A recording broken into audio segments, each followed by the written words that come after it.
Hi, I'm Joel Town. Thanks for taking the time to check out this second brief video in which I'm going to summarize one of the key themes that we'll be addressing in this two-day online teaching event on March the 18th and March the 19th. The topic for this two-day event is restructuring fragile character disorder using intensive short-term dynamic psychotherapy.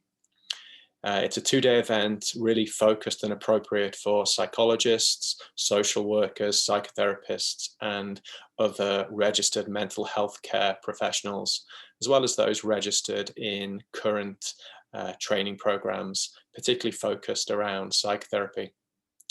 In this second brief video, what I'm hoping to do is give you a little bit more understanding about some of the content that we'll be covering in this two-day event. So when thinking about the treatment process with mild to moderate fragile character disorder, I'm going to focus in the teaching around thinking about treatment phases. So the first of those is going to be the assessment phase. This is where in ISTDP we conduct the psychodiagnostic assessment as part of the extended trial therapy. We'll be looking at patients' capacity to tolerate emotions, the pathways of unconscious anxiety that manifest when they start to look at anxiety-provoking emotions, and also the habitual type of unconscious defenses which manifest to try and down-regulate and settle unconscious anxiety. Thinking about how to put all this information together then to think about a patient's capacity for psychotherapy and what's the optimal pace for them to be able to benefit from the treatment process. The second phase I'll be talking about that I'm going to describe as the working phase. This is what in ISTDP terminology we'd think about first looking at the capacity building work. So improving a patient's capacity to be able to tolerate emotions, unconscious anxiety, and rely less on primitive unconscious defenses. The second part of the working phase, once this capacity building work is done, is then the working through phase. This is where a patient's now able to start to talk about adverse life events, process complex emotions connected to these life events, and start to restructure their view of themselves and how they perceive other people. The final phase then is obviously the termination phase in psychotherapy, where you start to plan for treatment termination and how to end therapy and look forward and look more to the future. As part of this two-day event, we're really going to focus particularly on the assessment phase, but then primarily the working phase of psychotherapy with mild to moderate fragile character structure.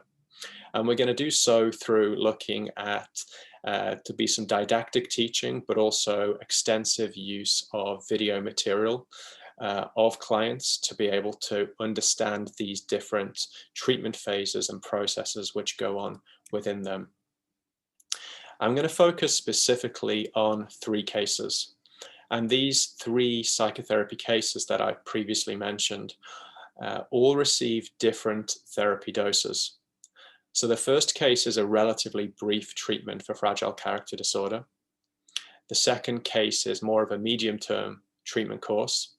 And the third case is a longer-term treatment course.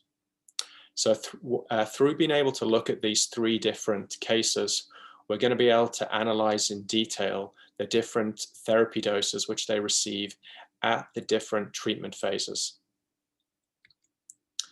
So what are you going to get out of this? Well, one of the challenges I often find when we're working with fragile character disorder is that many of us have to work within a time limit. And when we're starting to talk with our patients about what to expect in treatment, and also so we know what to expect ourselves. So this presentation should start to help you think clearly about the dose-response relationship in ISTDP across the different treatment phases. So this should help you plan and structure your treatments for fragile character disorder so you have a sense of what can be achieved in treatment and how long that might take. So if you're interested in finding out more about this two-day event, or you'd like to register for the event, then you can do so at Eventbrite. Also, feel free to get in touch with us if you have any questions. You can email us at info@dynamichealthservices.ca. And don't forget that the early bird registration expires at the end of January. I hope to see you on March the 18th, and bye for now.